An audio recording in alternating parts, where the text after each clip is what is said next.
Here is how we did Ecuador over spring break 2023. We flew Copa Airlines out of Washington, D.C. We were all really tired. There he's being goofy, but Copa Airlines is a discount South American airline, and there's always a layover in Panama, which is their hub. There's our Panama picture. They do sloths as their mascot. And then we flew the rest of the way to Quito. And there's the view of the Andes Mountains. It was absolutely gorgeous. And you'll land in Quito. In order to go to the Galapagos, you either have to go through Quito or Guayaquil, and we just stayed at an airport hotel to make it kind of easy. We had dinner that night at the hotel so we could get a really good night's sleep, because if you fly to the Galapagos, you have to go to the airport very, very early, because you have to stand in many lines to get your pass to the national park. And then you have to stand in line to actually get to the gate. Then you have to stand in line to go through special security on the way out and another customs when you arrive.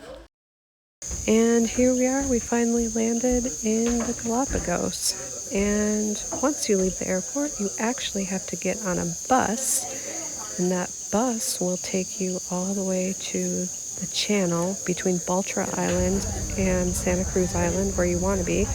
Baltra Island is where the airport is. And then the bus will bring you to a ferry, which takes you across the channel. And then finally, you'll get to Santa Cruz. And the main city there is Puerto Ayora. There I am standing there. I'll show you a little bit more of Puerto Ayora in a minute. I'd say it's a mixture of kind of bougie and developing country. We actually walked to our hotel from the main port downtown area, and our hotel was called Hotel Fiesta. Here's a quick little view of it. So at the front desk, when you check in, they tell you all the things you might not have known about the Galapagos and Ecuador in general. The biggest thing that I didn't expect was that you're unable to flush toilet paper down the toilet. So they just make you put it in a little trash next to the toilet. And then we were all hungry. So there's a lot of little hole-in-the-wall restaurants all around town that are unexpectedly delicious. And here, there's a lot of wildlife obviously everywhere there, but here are the first lizards and crabs that we ended up seeing in the downtown area. So one spontaneous activity that you can do in Puerto Ayora without a reservation is to go snorkeling in Las Grietas. You just need to take a water taxi for $1 from the pier, and then it will bring you to a path. There's a little bit of a hike, and then it will take you to this beautiful crack in the earth where there's water, and somehow fish get in there and you can snorkel with them. The only thing is, there's a bit of a tourist money grab at the beginning. You're forced to use a tour guide for $10 a piece. There's Benny and Charlie jumping right in, and RJ jumped in right before them. We ended up seeing 2 different kinds of eels, several different kinds of fish. The tour guide said that there are sharks in there too, but either we didn't see any or we just saw one small one. And here Ronnie is too scared to jump in, and I'm trying to give him a hard time and tell him his mom isn't too scared to do it. There's the younger boys swimming. Ronnie's taking his time getting in. So the hike back was really beautiful, and the tour guide actually did give us some information about the ecosystem. There is a cactus finch. There's a close-up on it with the sunset. It's really beautiful. So there are these poison apple trees everywhere with signs on them saying that you shouldn't step in or touch any of the apples that fall to the ground. Here's another finch. Apparently there are 17 types in the Galapagos. Here's breakfast. More breakfast at the hotel. They would make omelets for you if you wanted them. So the next day we took a very long hike. There's a path that you can take to walk to Tortuga Bay, and this place is just amazing. It's free, and you can spontaneously go without any planning. The only thing is, like I said, the hike was long. Well, it wasn't that long. It was probably 1.3 kilometers, but it felt long because it was so sweltering hot. So if you were going to do this, I would suggest that you go to Puerto Ayora and you get taxi tickets ahead of time. A water taxi will bring you back and forth for $10 each way. And although that sounds really expensive, I personally think that it was worth it considering how hot it was. Here we are getting close to the wildlife. A lot of birds. RJ doesn't like that I'm getting so close. Here are some signs about the marine iguanas. And speaking of marine iguanas, they were absolutely everywhere. And there were actually some sea lions. And Ronnie didn't really want to get too close, but I made him take a picture of me a little bit closer. I was really excited to see one of these guys getting some shade. And here's just some of the scenery. Apparently, RJ said it was voted the second best beach in the whole world, and I definitely believe it. The boys did quite a bit of snorkeling there, and they saw a lot of fish in the volcanic rock. And even though we reapplied sunscreen several times, we all got burnt to a crisp. So we put on new clothes and went to a nice shaded restaurant. And it was on the water. There was wildlife that we could see, and it was really good food. It was a nice shaded activity. And we walked through Puerto Ayora a little bit that evening. The boys had an opportunity to be a little bit goofy, and we got to walk around and get some food. There's actually a really amazing area with food booths. I think they call it the fish market in Puerto Ayora, and I'll say more about that later. But here's the actual fish market where they are getting all messy, and the sea lions probably love it there. The next morning, we were all still really sunburned, so we took what we thought would be a nice shaded hike to what we thought would be a nice air-conditioned excursion. We went to the Charles Darwin Museum. We tried to have a little fun, even though we were all just so hot. RJ and I are acting like kids, and we were trying to be a little goofy here. Of course, Ronnie, the first thing he finds is the computer equipment. There's a little microscope thing and a lot of different tortoise shells. And there's Charles Darwin. And it was so hot, we, of course, needed to get some ice cream and soda just to get through the walk back to our hotel. And here's the street of Puerto Ayora, and we ended up doing some laundry. Doing laundry there is really easy. You just drop off your bags. You actually have to bring bags, and they'll do a load for about $2 to $3 a load. We were still sunburned, so we ate inside. That was a really cool that Benny ordered bravely. So when our time in Puerto Ayora, Santa Cruz came to an end, we had to pack up all of our things and walk back to the main area and the docks and get on a ferry. Here it is. Here's me taking a video of what the ferry was like. Before you get on the ferry, you have to stand in a line and make sure that you get a badge that will show which ferry you're supposed to get on. Then you take a small water taxi for $1 to the ferry, and you spend your next 2 to 2.5 hours getting jostled all around before you arrive at your destination. Our destination was the island of Isabel, which is known for its wildlife, and it does have a small town called Villa Mil, and we took a taxi, which is always a pickup truck. This is the showing the food. It always says high in this, medium in this, low in this, so I thought it was funny that this is what the cab driver had. High in women, medium in booze, low in cash, I think. So here was our hotel. There's not as many hotels on this island. It was called Isamar, and here was the view. Ronnie took this panoramic from the rooftop deck. It was right on the beach. Here I am finding some footprints. It was absolutely gorgeous, just stunning. Tried to take some panoramic pictures. We were all still pretty sunburned, so we're all still wearing our swim tops and 100 SPF sunscreen. Took a little time to write in the sand. Ronnie always writes. Orville Redenbacher was here. We had some other silly shenanigans. So we actually did plan a tour ahead of time for the next day. We went with a tour company called Pahoehoe, and it is one of the many tour companies that you'll see on the streets of Villamil. It was the only one that had availability at 11 o'clock instead of 7 a.m., quite frankly. But I'm glad we went with it. It was really great, but I can't say it was better than any of the other tour companies.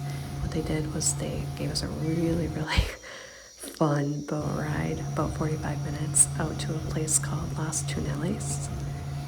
And it was much more enjoyable than the ferry for some reason. While still on the boat, they actually stopped at this really gorgeous rock formation in the middle of the water, and they slowed down the boat so we could take pictures.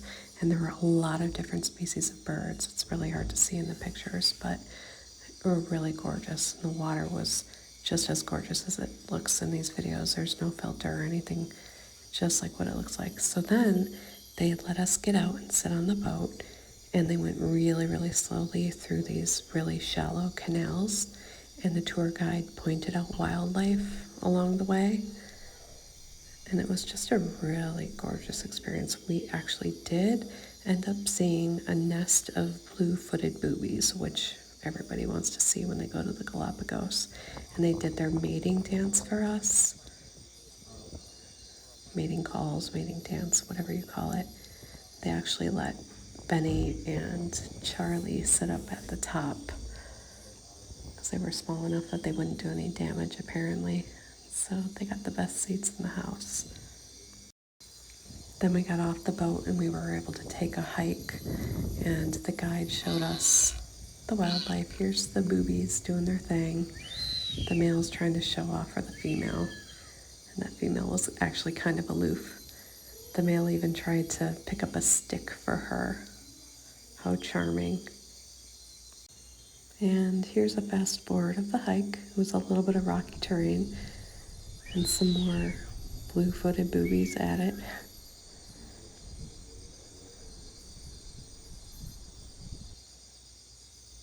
Benny hanging out with his buddy.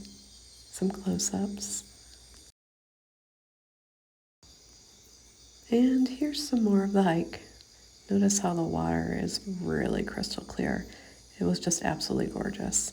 And finally, we got to our very favorite part, which is where everybody got to actually jump off the boat into the water and do some snorkeling. One of the very first things that our guide led us to see was a seahorse. It was actually bigger than I expected. And we, of course, saw a couple sharks, and they swam very close to us, and Benny even tried to chase one. Got a little scared at the last minute there. And this is our family around a sea turtle. These creatures are just so much more beautiful than I even expected. Their designs, their faces, their mouths when they eat. They actually have a little claw on their fins that I didn't know existed before I saw them in person. Maybe it's a nail, not a claw, I don't know. But here's another seahorse, just hanging out. While we're in the background looking at him.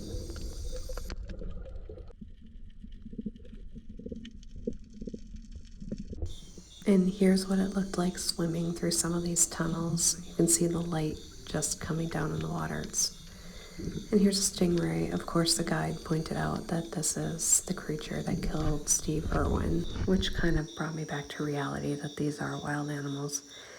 Anyway, that night we went to eat at a restaurant on the beach just for the sole reason to allow the boys to go swimming in the ocean while we had a couple drinks. And here is a panoramic. It was really beautiful there. So right by the Iguana Hotel on Villa Mille Isabel, there is a pathway, and if you walk up that pathway, it will bring you to the Flamingo Lagoon and to the Tortoise Sanctuary. We ended up walking all the way there, and it looks like the boys made a little friend, several little friends, and unfortunately it was closed, but it was still a good evening hike. And here's us checked out of our hotel the next morning. We are walking to a taxi right now to take us to the same Flamingo Lagoon in Tortoise Sanctuary we tried to go to the night before. Heads up, it closes around sundown. We actually got to see some of the birds in nature, which I thought was really cool. They're a little bit lighter pink than I expected. Here's a picture I made Ronnie take with me. There actually were 5 flamingos for the 5 members of our family. And then we kept walking a little bit more, just a little bit of walking to get to the tortoise sanctuary. So the Galapagos now has so many invasive predators that these guys have a hard time surviving in the wild when they're very small and young.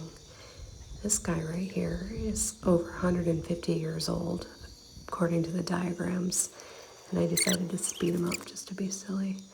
Here he is, showing some kind of picture. Here's Charlie enjoying the turtles. That's an adult turtle there. These are more adult turtles. We were joking that these 3 were Ronnie, Charlie, and Benny fighting each other. Literally trying to bite each other's heads off. There's a third brother coming in. Oh, that's Ronnie.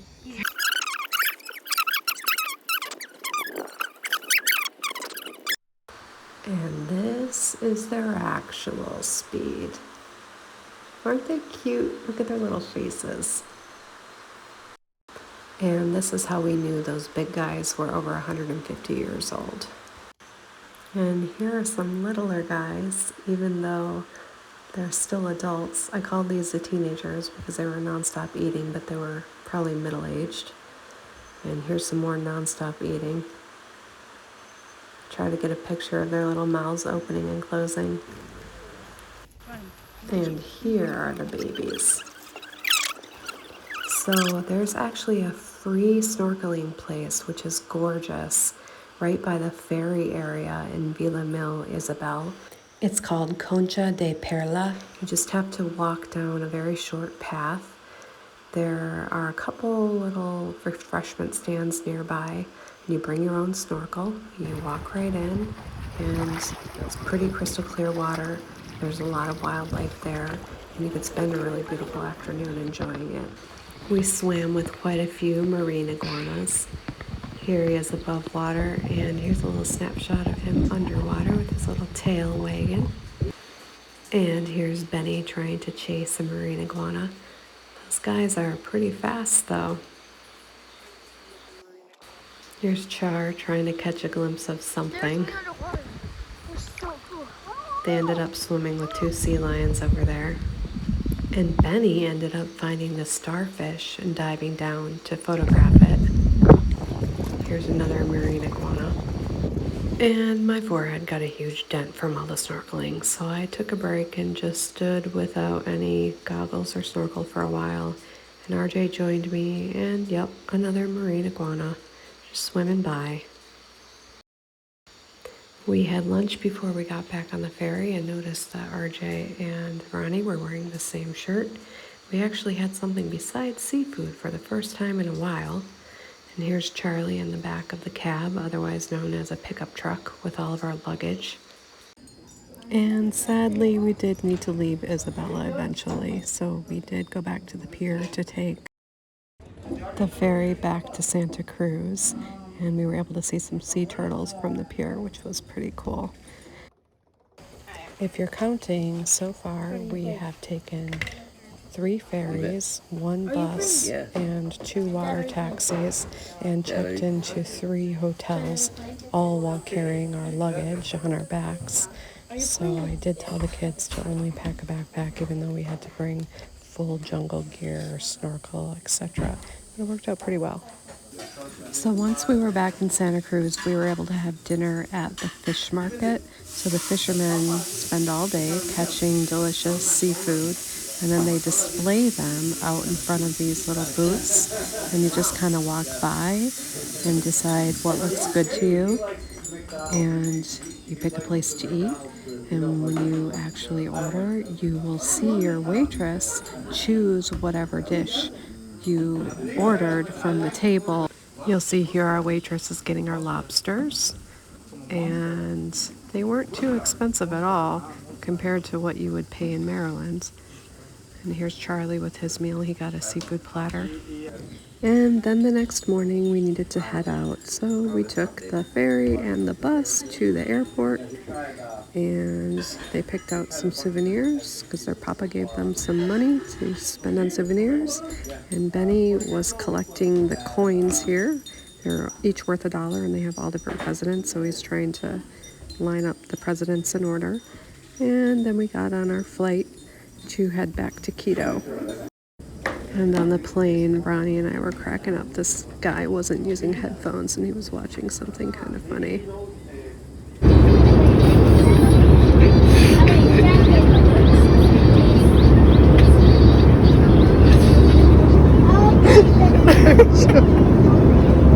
So we ended up pre-arranging our ride to our hotel through gettransfer.com, but there actually are a lot of taxis available in the Quito airport. We just didn't want to risk having a long wait with having the kids with us.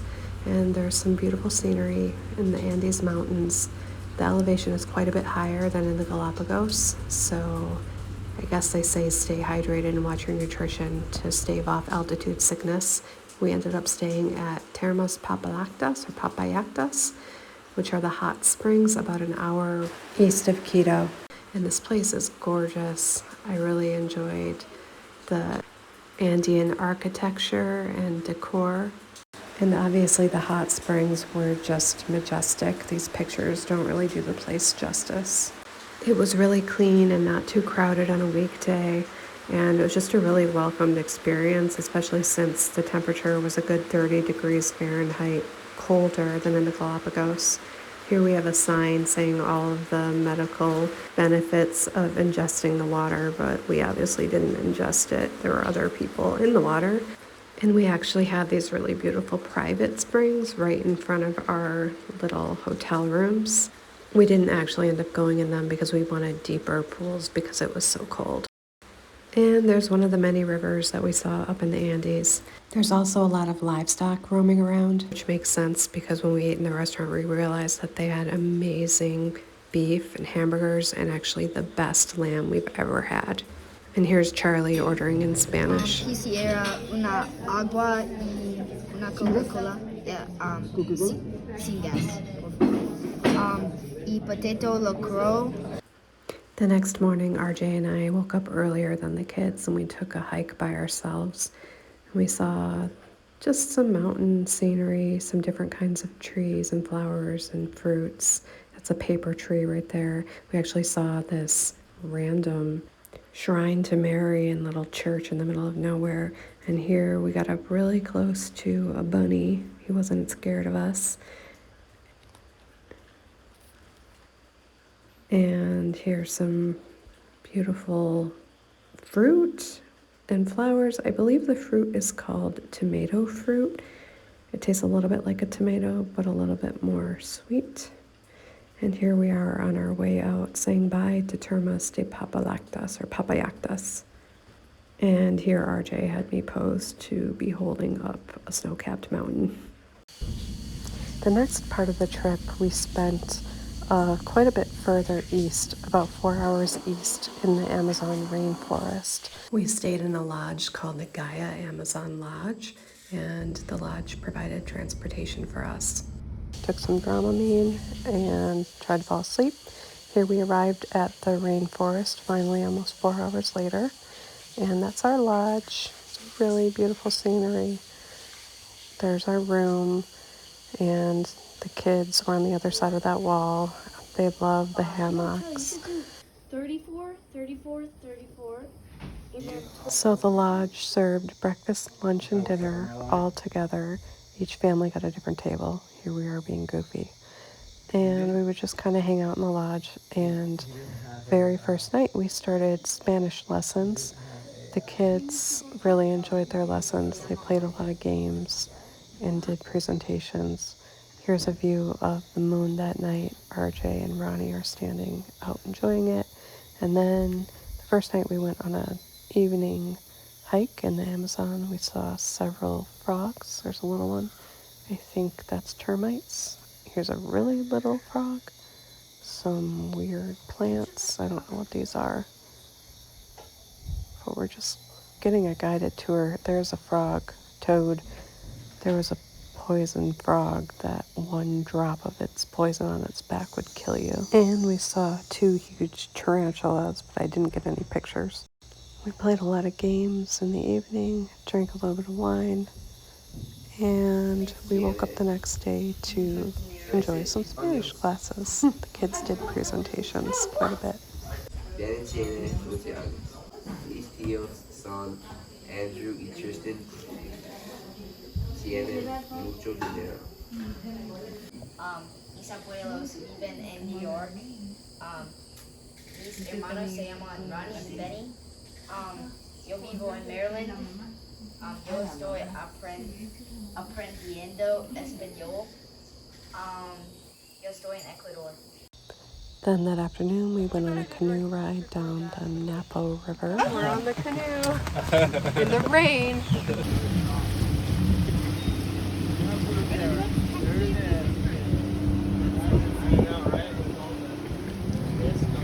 And we went on quite a long hike again in the rainforest. This time we were looking for monkeys. We actually were able to take a hike into a protected area where apparently indigenous Ecuadorians live, and we saw quite a few plants and animals there. Then our guide taught us how to make special braids from the leaves used to make Panama hats. And there's a finished product of Benny's. And we kept walking, saw this plant is used for medicinal purposes if you have a stomach ache. This is a walking palm. One really unexpected thing that we saw is a very injured owl, apparently tied to a post so that it wouldn't drown itself in the river. So our guide ended up forming some kind of sling out of some nearby branches, and the canoe driver brought us to the Center for Rehabilitation for Wounded Amazon Animals. But then we kept walking and we came to an area where we actually saw a lot of monkeys. Apparently these monkeys are called woolly monkeys, and they're quite aggressive and territorial. So we were protected because there was a river between us and the monkeys. But the male monkey did not like us being there, and he was going all kinds of wild, probably trying to get us to go away. It was pretty cool to watch, jumping from branch to branch.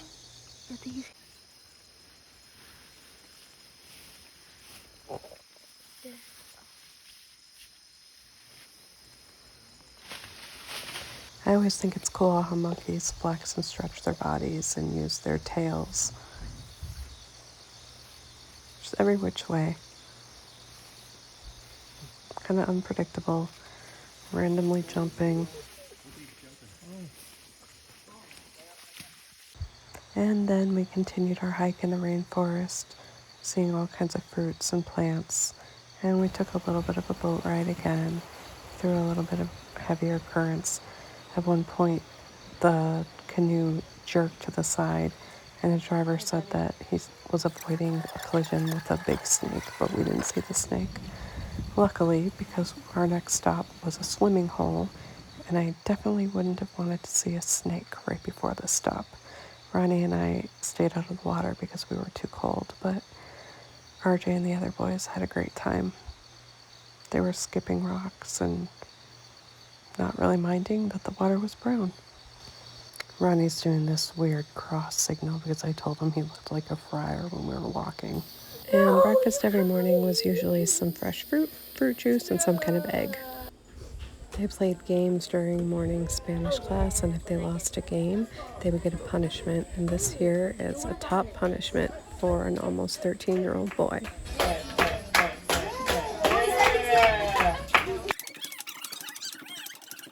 And Ronnie's punishment was that he had to sing La Bamba, which he did not do enthusiastically. And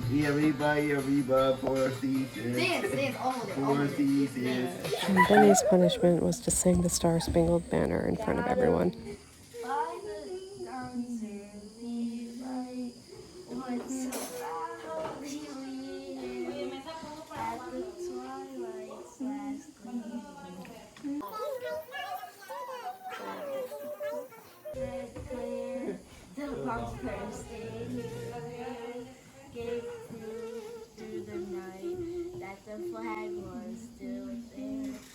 So the Gaia Lodge actually offers quite a few excursions that include a canoe ride. Here we are once again. We actually stopped at a caiman lagoon and saw some caimans sitting there relaxing. Amazon caimans, just like an alligator, just relaxing. And then we went to an indigenous home. The indigenous people actually do live here, but this was a replica, kind of like Colonial Williamsburg would be. And a woman made one of their dishes. It was mashed yuca called chicha. And then we all took a drink of one of their yuca drinks. It was actually fermented, so we let the kids drink alcohol. I was actually surprised that Ronnie put his mouth on it. And then we tried blow darts. This is what they use in the Amazon. And they put the poison from the frogs on the tip of the darts to kill whatever they shoot. And the first people to shoot didn't hit the target. Except, watch the pros. Here's Charlie, right in it. And then here's uncoordinated me. For some reason, I hit it. Of course, the winners had to take bragging photos showing off where we hit the target. Wait. And then we went for a walk back and we saw some really cool things. Once again, that's a fungus, I don't know, some kind of weird caterpillar. And we stopped at a beach. And here's a special meal that they had for Good Friday. It's tilapia. So many people are Catholic here. And here's a little snapshot of the lodge at night. Kind of a chill vibe. And let's just say they don't call it the rainforest for nothing. They're having their class and actually playing hangman with Spanish words. And I just recorded Ronnie asking why his pants were in a random table, because I thought that was really funny. Oh, it's my pants over there. What the heck? Why are your pants over there? Oh no. One day after it had just stopped raining really hard, Benny and Charlie noticed that there were a bunch of small squirrel monkeys playing in the trees right outside of our room. Oh, I got right above. There's one in there. There's like 15 monkeys.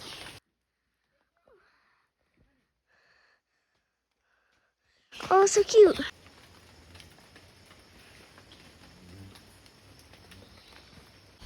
Yeah, there are tons of monkeys here. See them? They're tiny. Right behind you. Oh, so cute.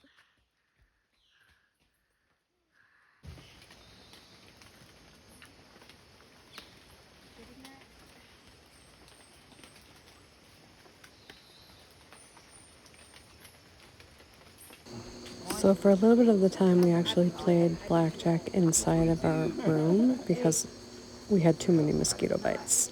So we made the best of it. And I don't know if I mentioned before, but all over this place are these cocoa plants. Sometimes they're yellow and sometimes they're red. The lodge offered an interactive presentation on how to make this special kind of Ecuadorian cocoa, and before the presentation started, they showed us this YouTube video on the cocoa. Chocolatier based in Ecuador that has one very specific claim to fame. They are the only company in the world that uses a rare variety of cocoa bean called Nacional that was, until recently, thought to be extinct. So after the video, we got to actually peel the husks off of the cocoa beans. The cocoa beans had been dried for several days. Once they were all dehusked, we got to crank out some cocoa powder. Then we went into the kitchen and watched the guide mix the powder with only milk, honey, water, and cinnamon. And we cooked it and then brought us out some fruit with cooked cocoa. And we got a little fondue experience. It wasn't as sweet as we're used to, and it also had a little bit of a texture to it, but I will say it was really delicious. And apparently they send the Ecuadorian chocolate to Switzerland, and that's what Swiss chocolate is. And I tried to take a big bite and promptly dropped it on the table. We had dinner after the chocolate. It was some kind of vegetable lasagna. Then we took a fun outing to Amazonica. It's not a zoo, even though it has zoo in the name. It's an animal rescue center, and they try to put the animals back into the wild. Speaking of, sadly, the veterinarian told us that the owl that we brought in the other day did not make it. He was too wounded. Here's an Amazon anaconda. We actually passed one in the canoe the other day. And here are some macaws. They go for 10 grand on the black market. Here's some parrots. They apparently mate for life, and one of them had their beak cut off, and its spouse feeds it. Here's some tapirs. They're very big, and they're hunted for their meat by the indigenous people. And here are some really cute squirrel monkeys, which are the smallest monkeys we saw. The woolly monkeys that we saw in the wild were much larger. Then we saw some spider monkeys, which are called spider monkeys because of how they use their tail for everything. They look kind of like arachnids. And a funny story, there's a reason why our guide was carrying a net. Apparently one of the spider monkeys named Johan escaped, and he's kind of mischievous and a little bit violent, but he's afraid of the net. Spider monkey is called Johan. He's managed to escape 7 times from Amazonica. We don't think we'll ever capture him again. He's a really, really clever spider monkey. And he managed to escape by opening the locks and then closing them behind him as well to pretend that nothing had happened. Apparently Johan also impregnated another monkey through the fence while he was escaped, and he took the tooth of an indigenous young girl straight out of her mouth. And before we got to the woolly monkeys, the guide gave us a warning. Don't stand in front of them for too long. Don't look at them in the eyes for too long. Apparently woolly monkeys are aggressive in general, but these guys were used in lab testing, so they were extra traumatized and protective. These pig creatures are breeding here because they're apparently almost extinct. Here we bought $4 chocolates because the place relies on donations, gift shop sales, and volunteers solely. And we're going to do a little taste test here to see if it was worth the $4 for this Ecuadorian cocoa. And then sadly our time at the lodge came to an end. So we got a ride 3.5 hours back west to Termas de Papayactas again. And when we stopped at a gas station, RJ and I snuck away to buy a bunch of chocolates because the Easter Correjito came to visit the boys in Ecuador. The Easter Bunny actually left a note for the boys in their room. It was in Spanish and Benny read it. Tienen que buscar dulces afuera de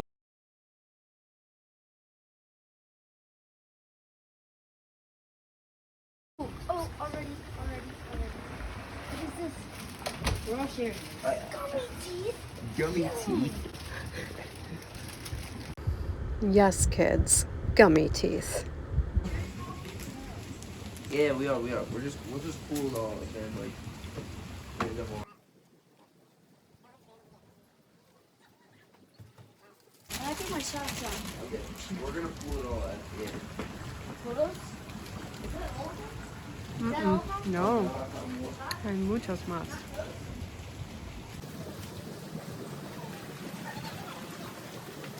It ended up being a pretty good time. The boys thanked me multiple times for setting it up, even though I kept insisting it was the Easter Bunny. The ladies must be like, what is happening? No, there's none over there, Benny. There's not any over there, Tom? There isn't? Is that all of it? I don't know, hopefully. There were 3 of each. Sorry, that's yours. I'm trying to catch.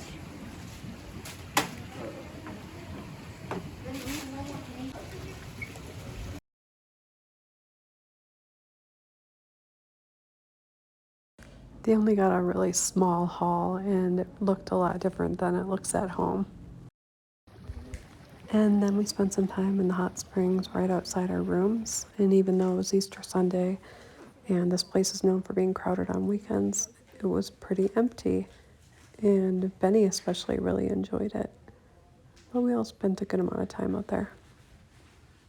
Sadly, after this last day at Papayactas, our Ecuador trip had come to an end. But before we went to the airport, we took a cab to a museum called La Mitad del Mundo, or the halfway mark or the middle of the earth. And there's latitude 0. It was right on the equator. That line's the equator there. And we had a guide, and the guide spoke English, and he told us how the ancient people had figured out where the equator was based on shadows. This is northern hemisphere and southern one, right? Strip out of us, of the line. and the light of the sun is falling straight down here. That's why here on the line, the shadow disappeared. And here's a clock they made out of shadows, and at the equator, the sun always goes down at 6 p.m. the same time. And he showed us some experiments to supposedly show the Coriolis effect. Okay, so remember that this is the Ecuadorian chart. Ready?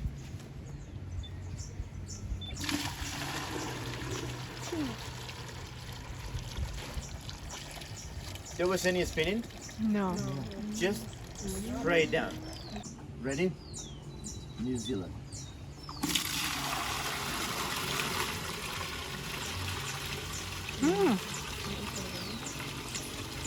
It's clockwise, right? And so that's the way the Coriolis works in the southern Minnesota toilet.